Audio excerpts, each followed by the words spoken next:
Hey everyone, it's Jim T. Graham with RCGroups.com and Mean Joe. Now, Mean Joe, well, first let's introduce you before I start launching into random thoughts.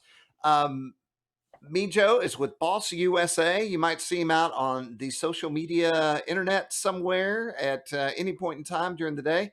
And Mean Joe, I'm pretty sure that you got the name Mean Joe in the bar at Toledo and it was forced upon you. Is that true? True story, yeah. Our good friend Matt actually screamed that across the room at me, and it stuck.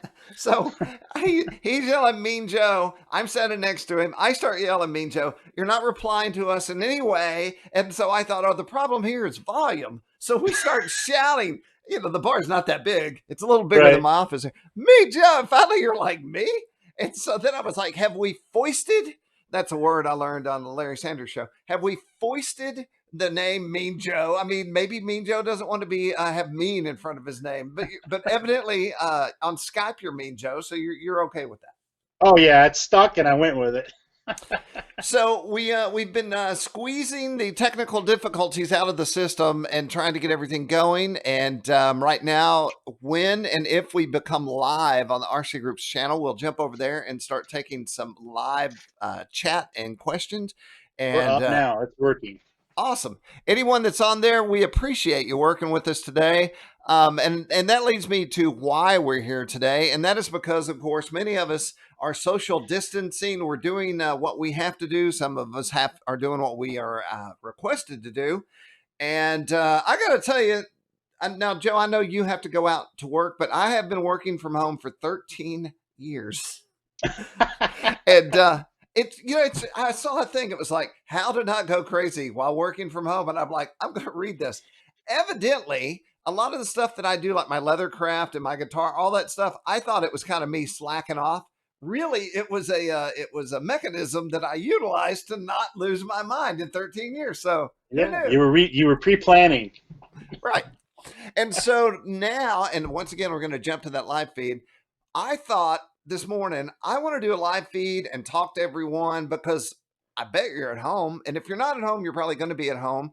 And I thought, what could we do? We're modelers. That means that we will spend a lot of time in our shop if allowed. That is socially cool right now.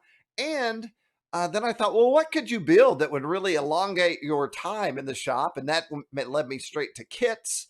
And that, of course, led to Balsa USA. Now, there are a lot of kit manufacturers out there, I mean, Joe, but you guys are like the top of my mind when it comes to where would I go to buy a kit? Because that's what you do, right? Yes, sir. That is exactly what we do. We specialize in World War One and sport aircraft, and things are actually going pretty good right now. So it's we're out there, we're doing it, and of course, I'm sure you guys all get tired of the social media posts because it's a constant thing. But yeah, that's how we're out there. We're doing it, and we're out there, and we're doing it on a daily basis. And so what we're going to do today, because, there's a recipe for these videos and I don't like following recipes, but just to let you know what we're going to do is look at some of the kits that Joe might subscribe to you and say, this might be a great first kit. And then I started out building kits, although I don't build kits now. And what I would say is, what do I need? Like if I already have a shop and I have tools, do I need a little 90-degree angle saw? Because I remember back in the day, trying to get my wood pieces exactly joined perfectly was a big deal for me. So I'm going to let you give us some tips. We're going to jump on the Balsa USA site and look at pricing and options, and if you can take a box of sticks and go from this to this, and how awesome you can take something from A to B, right? Exactly.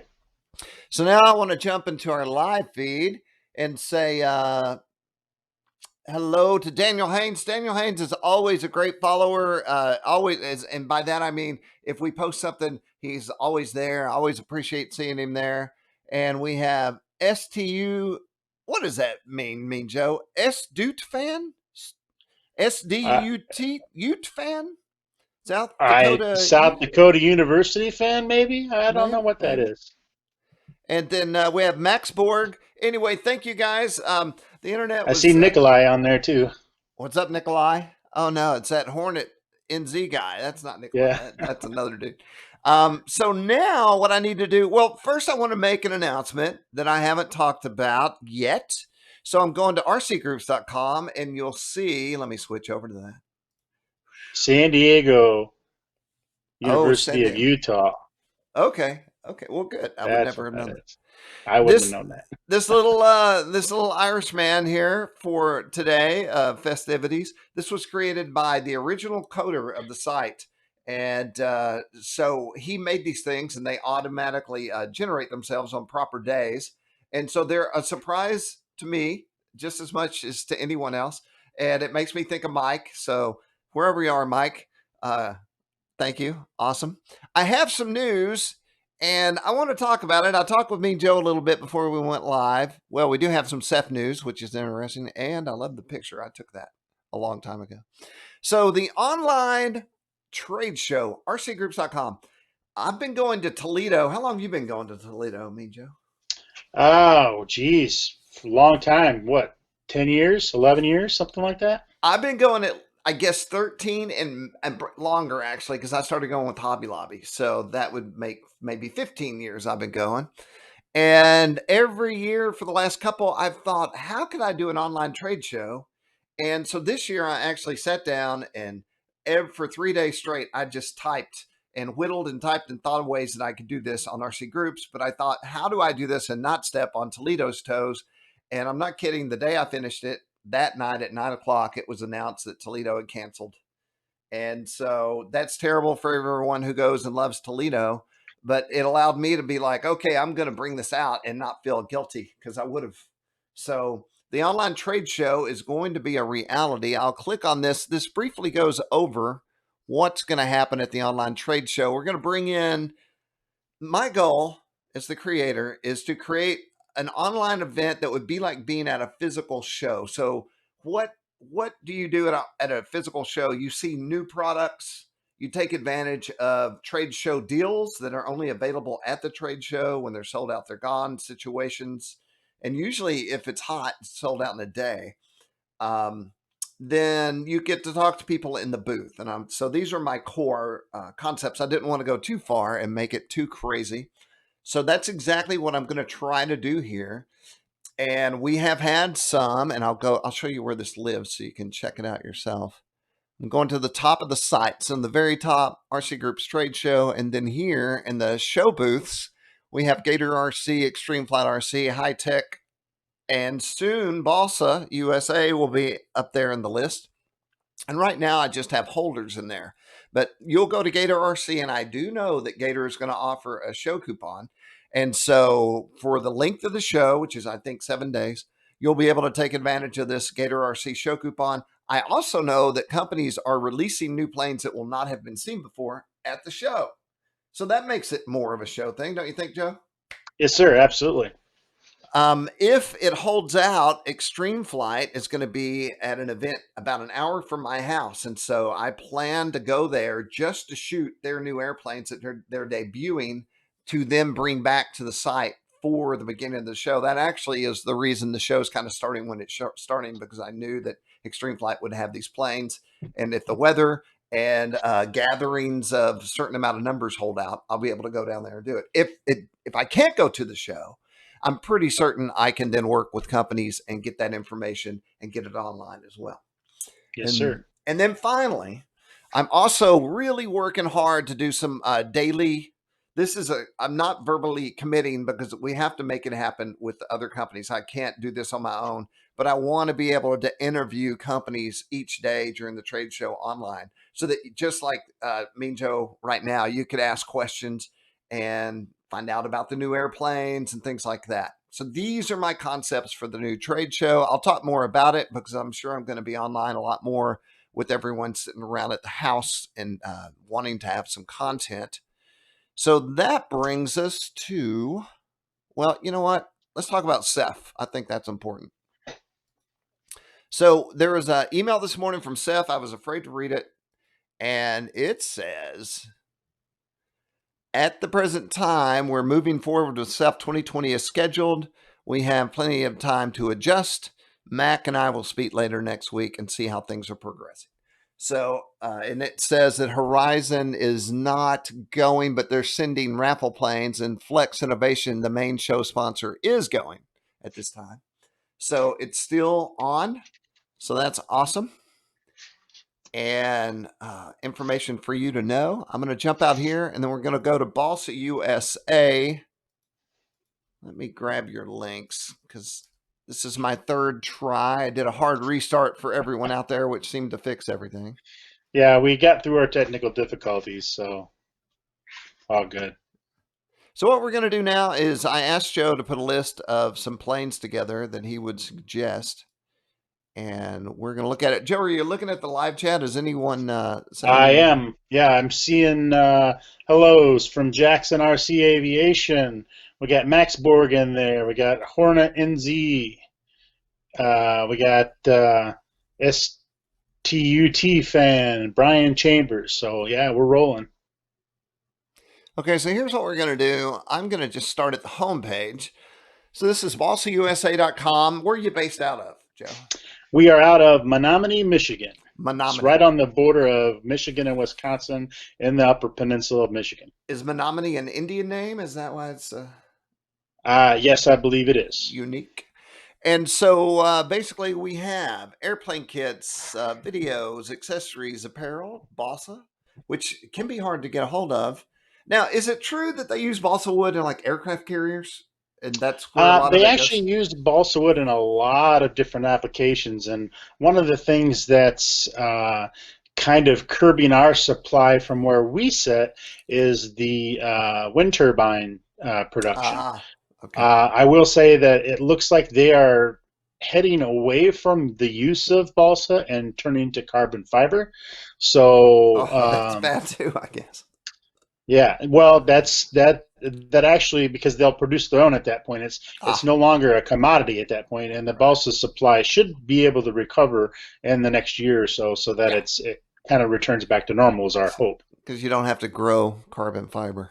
Exactly. So Yeah, we're gonna. that's how we're rolling right now. Is we're there was a couple announcements from us here recently on that, but it looks like we're going to be moving ahead, and quite honestly, part of the thing that we're kind of discussing now is the whole, and I hate to say it, but this whole separation thing that we're living with right now may actually help that survive a lot better. Ah, interesting. So yeah, it's one of those things that might end up being a little bit of a positive out of this whole thing. So So we're looking at the airplane kit section, and it's a drop-down menu. So which scale should we go to? Do you want to start at 1/3 because it would be easier for a newbie? well, interestingly, so while we're on that page, while we're looking at it, that airplane that's right there on the turntable is the Balsa USA newly redesigned, fully laser cut pup. That will actually be the giveaway airplane from the Toledo cell. Not that Oh, built airplane, but that kit will be actually the giveaway airplane. So as we talk about, that's the one that's going to be given away, the kit. well, let's talk about that. Toledo's not happening. Yes, sir. So how are you going to give it away?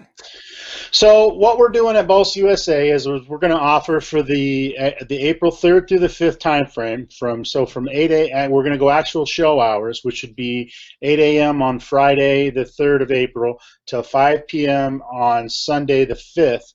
We're going to run the Balsa USA show specials. We're calling it the Toledo 2020 keep calm and build on video sale, and we're going to offer show prices on all kits and all accessories for that entire weekend. So basically what it's going to amount to is, because we know we can't make it to the show, you'll be able to get the exact same stuff from Balsa USA that you would have gotten at the show, but it will have the convenience of being delivered right to your door.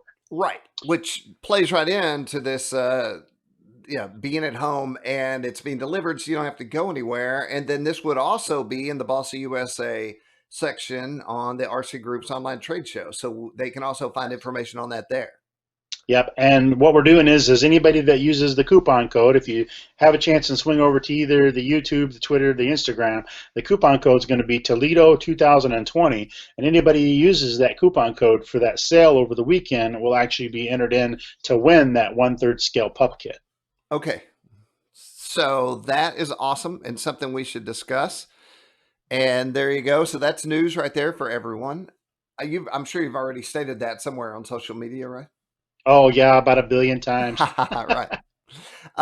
So where should we start? What airplane should it? Let's say that I'm ready to give this a shot as an old pilot or a new hobbyist.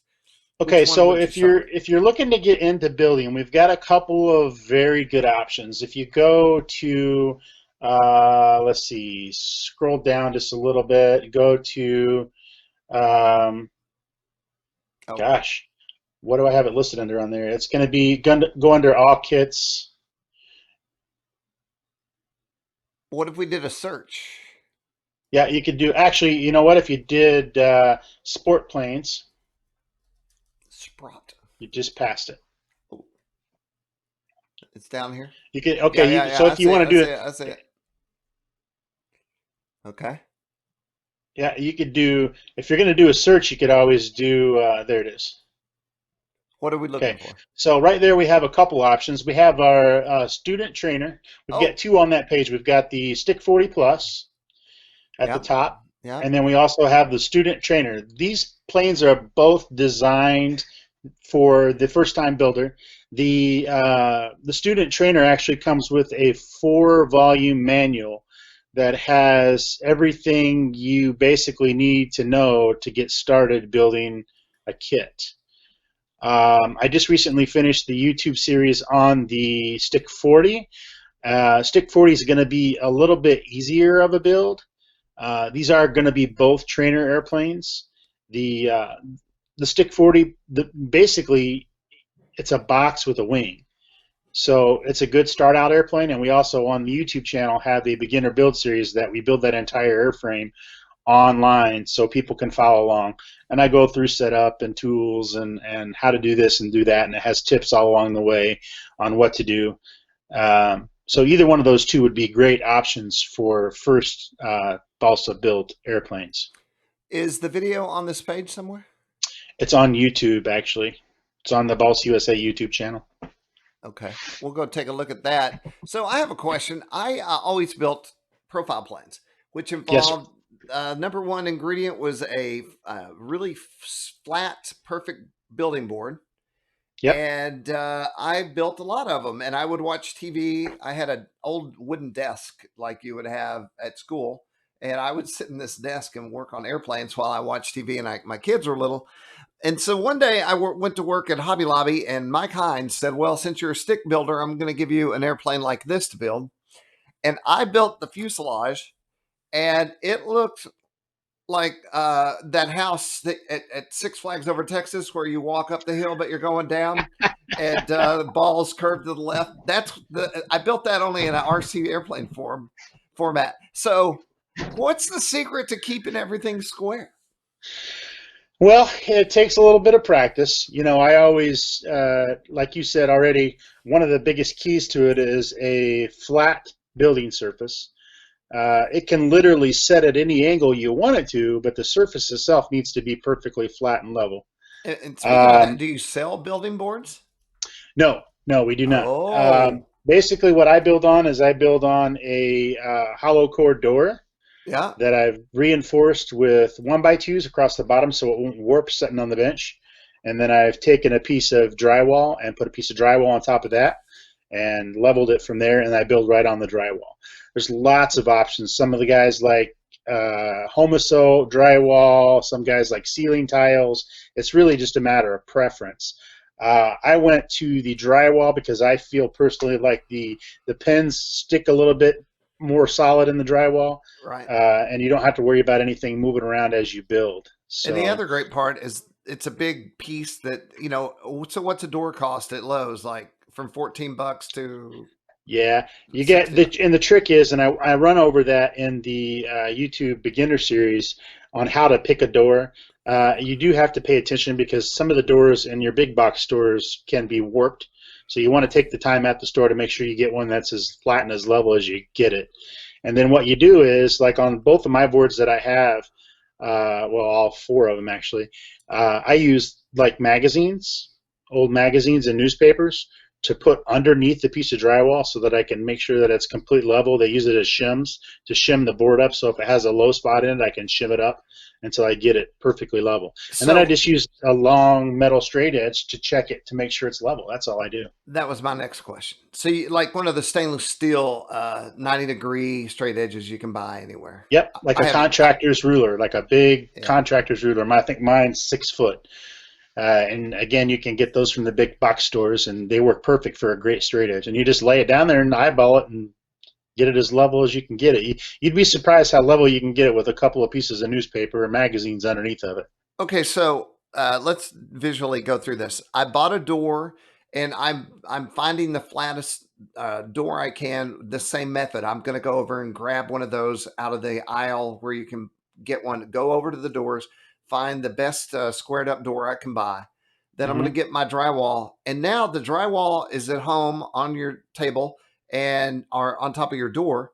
You're just putting magazines or pieces of magazines under the drywall will flex it enough to get it flat. Yes, sir. And how do you hold everything in Sure will. place? The weight of the drywall? What the weight of the drywall does pretty good, but what I've started doing as a good measure, because I have a lot of different projects going on at different times. I've got 4x8 workbenches in this room, and I move stuff around a lot. So what I started doing was taking a little bit of the 3M spray-on adhesive and just taking a little dab and making a couple of sprays on there just to give it some tackiness, so it doesn't slide around on top of my door. Gotcha. Because I move mine around a lot, and you don't have to use the door method. You can set it up however you want to. You know, I go out and I bought these 2x4 basics workbenches, and I made the benches plywood, and they're 4x8, and I literally could take a sheet of drywall and lay it down on top of it. But again, I like to have it set up so that I can move stuff around if I need to. So And we're then back. so Yep. So to get to your question about keeping everything square, the biggest thing I can tell you, the easiest way to do that is just to make sure you're using squares. You know, I use 1, 2, 3 blocks a lot. I use levels. I use squares, and go in and as I build it, I make sure it's all square and level, and it doesn't move when I start doing stuff. Gotcha. And then so pins, the great part for me is that I worked at Hobby Lobby when I was doing all this, and whatever I needed that night, I would go back in that morning and then I could just buy it, at cost. Right. So we had these great pins that were super sharp and they had little round heads on them. And Yep, those are so, master grip pins. I can't think of the name of it off the top of my head now, but they're called grip pins. You're talking about the ones with the little red yeah, ends on them, they're right? circular and they have indentations that you can Yeah, those are. push. I'm looking it up because I can't think of the company name. And then while he's doing Midwest, that, was it Midwest grip pins. Midwest grip pins?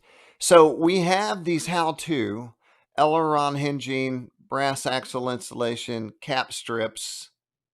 So that was another thing that always got me was building a wing and getting the ribs and all that stuff. Everything seems so delicate, and I always overbuilt everything because I was new, right? So uh, overbuilding is better, but of course, give us the reality of overbuilding and why building light is right. Well, I mean, it doesn't have to necessarily be quote unquote light. The biggest key I can tell you about building stuff is that you need to make sure that it's strong. So overbuilding is, I think, what a lot of people do uh, because they feel like it's not going to be strong enough. But if you build it correctly, you can enforce things without really adding a lot of weight. Right. And So, when they buy a kit from you, is that in the instructions? It tells you exactly how to get it right. well, we walk through basics, and we're all the time calling out. That's one of the things that I'm working on now is we're going through and rewriting all the manuals. Uh, but there is quite a bit of instruction in there on things that kind of give you a good idea as to what um, you should be looking for. And one of the things I've personally been doing through our YouTube page is if I'm building something and I come across something that I think is vague or could make a little bit more sense, I'll shoot a quick video of it and post that on the YouTube page so people can go over there and see it and actually physically see it. Because I know a lot of times, like with our manuals, some of our manuals have been around for a bit, and the pictures are copies of copies of copies, Right. and some of the imaging is really hard to see. So I do my best to go in and make sure that people can actually physically see what it is we're talking about. So, like with this cap strip that we're doing right here, is thin CA your CA of choice, or do you use different CAs just depending? To be honest with you, Jim, I build primarily with thin CA, and the reason for that for me is because the thin CA wicks into the balsa wood, and I believe you get a stronger joint with the thin CA than you do with any of the others. There is a little bit of wicking that goes on with such things like uh, the thicker CAs, but in my experience, the thin CA, I get a lot stronger joint out of the thin because it wicks into the wood and it gives you a much stronger joint. I don't use much epoxy. For me, when I build, I feel like epoxy adds a lot of unnecessary weight, and I'll use it around like a motor Right, box right, right. or any hard points that are like really critical. But other than that, I don't use much. I tell you what I use it for. I use it for hinging, and I use it for motor boxes, and that's about it. Everything else is pretty much built with thin CA, and I switch from thin to thick depending on if I need some work time or not. So if I'm putting something down where I might need to slide it around, or I don't Right. feel Some comfortable time. with it adhering exactly right away, then I will use thick. But And the I build most of my stuff with thin. and the beauty of thin is that when you say wick, it literally takes one piece of wood and almost molecularly bonds it to the other. Becomes one piece of wood at that point. Yes, sir. You're Yeah, not going to and pop it. it saves a lot of weight. You'd be surprised. You know, I get a lot of folks asking questions about repairs, and I get them for ARFs. I get them for kit builds. A lot of repairs can be made with thin CA without even uncovering the airplane. So I keep a lot of the Ah, medical syringes. My sister actually happens to be a diabetic, and I can get a hold of the little medical syringes, and I'll use those. I have them in my trailer, and I can fix. And right. then Check, check. Oh, we've had it's frozen. Maybe not on your side, but it's frozen on my side. it'll actually be stronger at the CA joint than it was before you broke it. Right. Did I lose you? It pops. Sometimes it does that, but you never know how it looks like on the other side, so I never respond to it. One of my favorite things that I did was I was always trying to get where my wing and especially in a profile plane, the wing joint at the fuse was key because that's where you would break. Now we're not talking profiles here, of course, but my favorite trick, the thing that blew my mind the most, a couple of things I can share, but one is using baking soda as a fillet. So where you have a Yep. gape, where you have a gap, Yeah. you put the baking soda in, and then you just smooth it. You could smooth it with a credit card or your finger, and then make sure you like it, and then hit it with thin CA, and that is that. It's never coming off. Right. And one of the other tricks I use, and I use this quite often, is I actually save some of my dust. So when I'm doing a build and I'm doing some sanding, I'll put down wax paper and I'll sand over the wax paper, and I will actually take the sawdust and do the same thing with it. I'll put if I'm doing a fillet, I'll put the wax or I'll put the balsa wood into the fillet and smooth it in that way. And So that what's works as well. It's probably better because when you do it with the baking soda, it's almost like porcelain. That's what it feels like once Yeah. it dries. And sanding it, and you're not going to really alter what it becomes after it solidifies. You know. Right. Exactly. Yeah. That's a really good tip for strength, for I, sure. and so I'm going to give this is a pro tip, and this is a medical moment. So back when I was doing all this, I had just been on RCGroups, and somebody had got CA in their eye. And it was a huge thread on what to do if you have CA in your eye. And so that night, I forget what I did, but I do remember this. I remember the drop of CA. I saw it go bip right on my eyeball.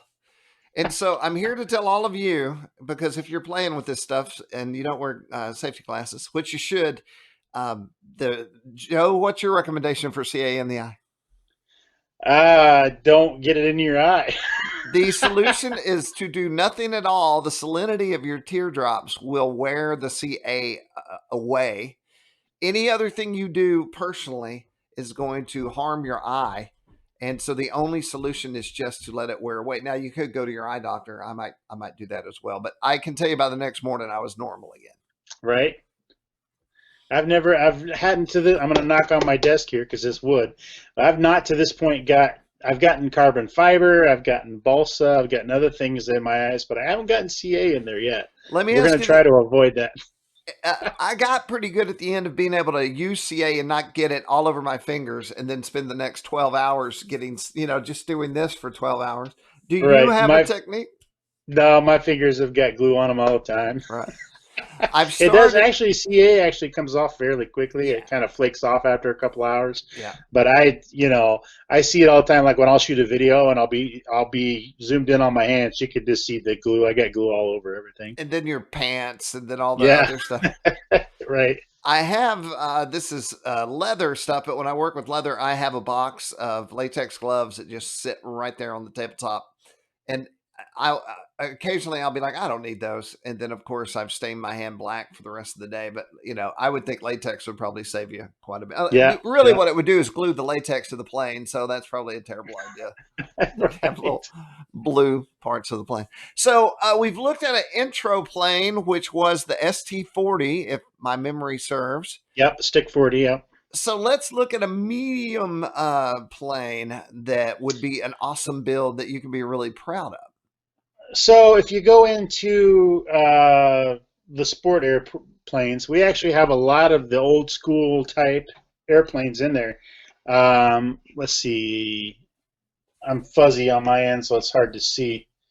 Uh, if you go But I into can just go sport back. planes, And I'm going back again. And back again. Okay. so if you go into kits and then scroll down, there's several of the sport planes there. There's the Excalibur, there's the Phaeton 2, there's the Stingray. The Any of smoothie, those. the smoothie is awesome. Yeah, the Smoothie's a great plane. That's actually the Smoothie XL, so that's a 30cc version. Right. And I Well, fly that one all over. That goes to shows with me. well, I have to think that if we're talking to RC hobbyists, that they already have skill sets. They might not have kit building skill sets, but they have servo knowledge and all the knowledge they need. So let me Sure. ask you that: how hard is it? Let's say that you've been building Horizon kits your whole career. How hard would it be to build a kit for a So normal the one person? thing that I often say to people that are wanting to get into building actually stick build kits rather than assembling ARFs is that it's just wood. So, as you learn, I always suggest that you start out on a beginner airplane just to get your wheels under you and get going. I know a lot of guys steer away from that, as we all do in the hobby. We want the latest and greatest and most cool looking airplanes. But there's something to be said about learning with like the Stick 40, the basic nitro powered basic airplane to start. Now, once you get one of those under your belt and you've got some basic knowledge, you can literally build anything from a Stick 40 all the way up to the Albatross. You just got to take your time with it. It's one of those things where intimidating is one of the things that I try to point out. A lot of people are intimidated to get started with these things, but it's just wood, and we make more wood. So Right. don't be intimidated by getting a box of sticks. Because it really once you've built them, they all pretty much build the same. All the techniques are pretty much the same. And as you move forward, you'll figure that out pretty quickly. I mean, it's an airplane, so it's going to build like an airplane, if I that think makes sense. I think the next place we're going to go is look at the most awesome kit that you could build on the site. But before we do that, I think that we would be remiss if we didn't bring up covering, because covering is a completely different skill set than building. And Mhm. I know I'm sourcing the Profile Brotherhood as reference of guys that taught me how to build, and the covering became as big a deal as the airplane. So we're talking custom schemes with faces and people recreating. Like I did a Dr. Pepper theme where I made the scheme look exactly like a Dr. Pepper can, and that was simply by buying the right colors, a pair of scissors. And so I used the Windex method a lot, where I would apply Hmm. Windex on the back, place it, squeegee it out, and let it dry. Tell us any tips you have for covering and like getting a perfect covering. Well, and that's you've pretty much said most of them. I mean, the biggest thing is again, don't be intimidated by it. If you can wrap a Christmas present, you can cover an airplane. You just have to get it on there good. I mean, there's all kinds of different ways to do it. We actually carry the Ortex, which is what you're going through there, and we also carry what we call the plain text, which is back to the old school three-step method. I gravitate towards the plain text because I can tell you from my experience going to shows, and we have airplanes that we figure have like 20,000 flights on them, Right. are still the way they were when we covered them the first time. And that's primarily because we did it old school. We covered it just like a real airplane, and the covering doesn't Ah, fade. The covering doesn't, the heat doesn't affect it. You can bring it from the cold to the heat to the cold, and it's not going to really do anything. and then how do you color it? Do you paint it like an old airplane? Paint it Or? with latex house paint. Wow. And then how much weight does that add? Is that add enough weight to worry about? It actually is not enough weight to worry about, and you also save.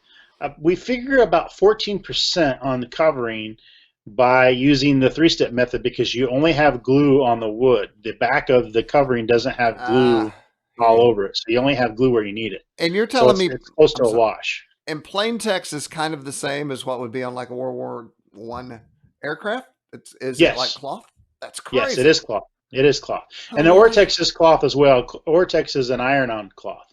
Ortex, when Solartex went out of business, Ortex was the closest thing we could find to an iron-on fabric. It's already pre-dyed and pre-colored, and it's an iron-on fabric. I had no idea. I've always handled all the plasticky uh, pieces that you put on with the heat gun and get on loose, and then heat gun tight, and then you could Right, warp your wing if you weren't careful, or you right. warp your ring on purpose sometimes.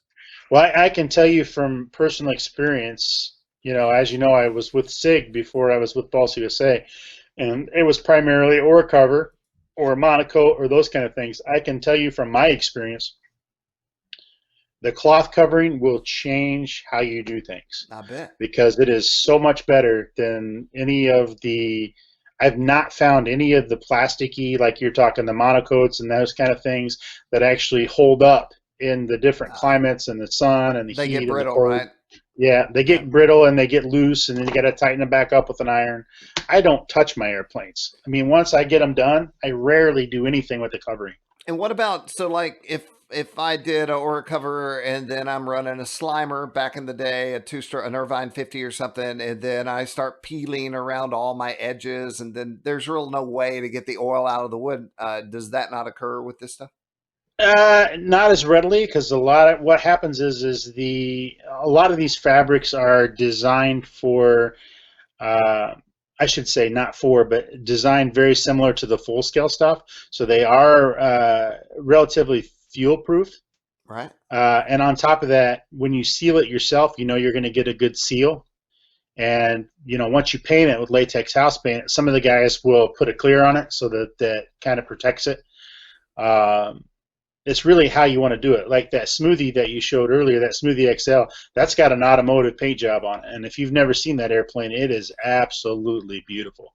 We're fortunate enough that the vice president of the company, Mark Enderby, is a body paint guy, and he put a phenomenal uh, automotive paint job on that. So he's got a spray gun and shooting it Oh on it, yeah, yeah, and yep, then a clear coat on top of that.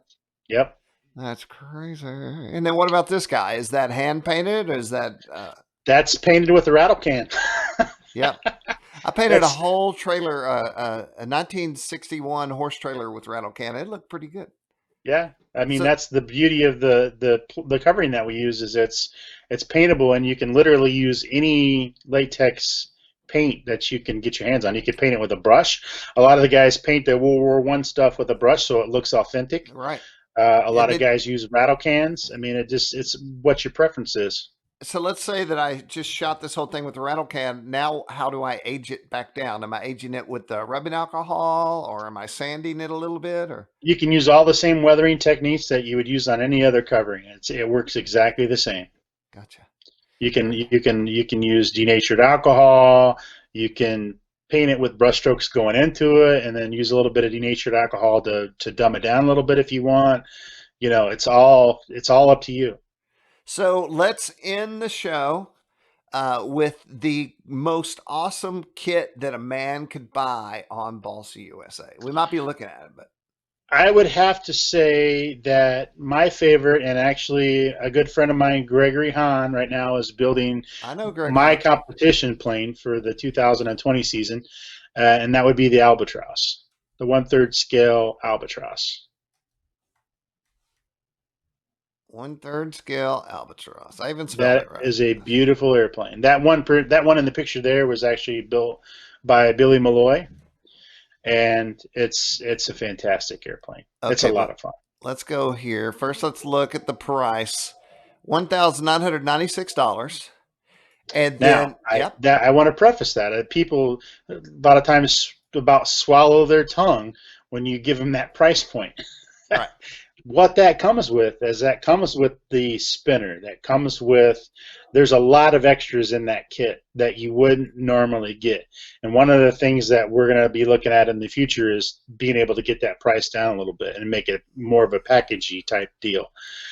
So it literally that airplane comes with 3 boxes. You get basically everything Ah. except for the wheels, the guns, and the decal. So you get the spinner, you get the fiberglass cowl. There's a lot of extra stuff in there that you wouldn't think of. And so we've got that in it. And then we're going to buy covering for it. And we're going to buy paint. And we need to buy a motor. So, what kind of motor are we putting on this guy? What we're getting on the one that we're doing right now is a DLE 85. Mm-hmm. What's that run? $500? I think so, yeah.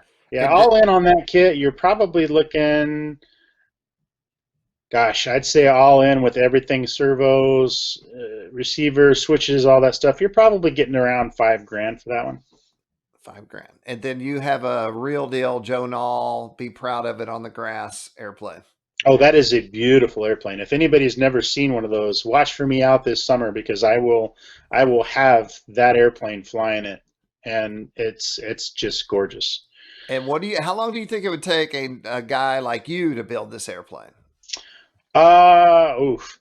I don't even want to try to guess. I know we've got Obi-Han Benobi building 2 of them, and he would have had them ready for Toledo had it went.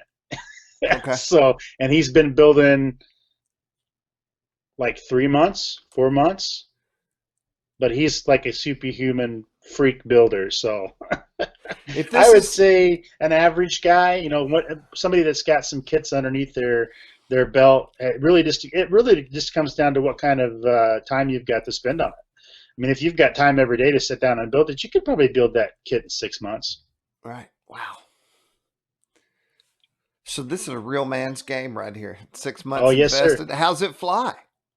It flies phenomenally. It flies just like all the rest of our airplanes, to be honest with you. They all fly very good. And that's what kind of gravitated me towards the World War One stuff and Balsa USA because the quality of the kits is you can't match it, and the airframes fly just amazingly. So the flying weight is 40 to 50 pounds, a wingspan 118 inches, tons of wing area. That's a lot of airplane. Yes, sir. It surely is. Scale dummy engine, $209. German pilots, machine guns. And do you guys have all this made? Are you ordering it? Do you design So it? the Mercedes dummy engine, that is a kit, and the Spandau gun is a kit, and the pilot, obviously, those are Warbird pilots. Those are from warbirdpilots.com. And then the wheels that come with it, or that you can get with it, are the Dubro vintage wheels. Gotcha. Crazy. All right. Well, everyone, let me find the right screen here. It gets tricky. We've been talking to Mean Joe. Boss, anything else you need to say? I don't want to leave anything out. Well, I mean, I want to let everybody know that we're here. If you decide they want to get started in kit building, all you got to do is let us know. I'm pretty much always available. As Jim will tell you, my phone doesn't ever get very far from me. I like to answer questions. I like to see people at events. Come by and see us. If you ever have any questions about Balsa USA or want to get started in it, just give us a shout. We'd be happy to help you. All right, and then I'm going to take a quick look at our live chat and see if we have anything going on there before I jump out of here. We have Grumpy John on, Kevin Mahoney, Brian Chambers, Nikolai, Daniel, and we have one question. Why doesn't anyone have kits with spruce wood anymore? Much stronger than balsa. I don't know. That's a good question. I don't know if it was an availability thing. We have some spruce, but it's very little. Most of our stuff is balsa. It'd be light ply and birch. Gotcha.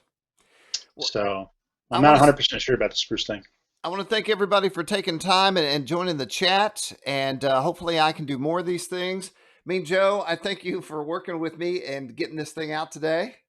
Absolutely, no problem at all. So you can visit the site at balsausa.com if you think you're man enough to step in and build a real RC airplane. And you also keep an eye out on all the social networks. I've said it already, balsausa.com, but also check out the RC Groups Online Trade Show as we get closer to that. And I'll make sure we work closely with Joe and get all that listed so you can find everything easily. And that is it. Well, one more thing. I got Yo, one more quick thing that I forgot. Actually, I yes, sir. almost Yes, sir. forgot. So anybody that subscribes to the YouTube channel, if you haven't subscribed to the Balsa USA YouTube channel, we're also giving away not only the third scale, but we're giving away a quarter scale kit when we hit 3,000 followers or subscribers. Right. So you've got a chance to win a quarter scale Balsa USA kit of your choice. So you can pick whatever quarter scale airplane you want, and we'll ship it to you. And that's number 3,000 is the winner? Yes, number 3,000. Well, it's going to be a random drawing, so Okay. everybody can get Out in. of, yes, awesome. So you can't run the system. Right. Well, everybody be cool out there, and let's take advantage of whatever time that you may or may not have being at home. And I just thought this would be one of the ways we could do it. Also, you know, you can always step out to your personal field or your airfield. I was talking to Jason about doing a video about tiny whoops and flying in your house and all the ways that RC can help you from losing your mind during this interesting time. I'm Jim T. Graham with RCGroups, Mean Joe with Balsa USA. Y'all have a great day, and be sure and hit subscribe and like, and whatever button is around you, just go ahead and press it. Who knows what will happen? All right, Mean Joe. We'll talk to you Thank you. later. All right, buddy. Thanks. Oh, wait, we got to do this one. Here we go. Little Terror.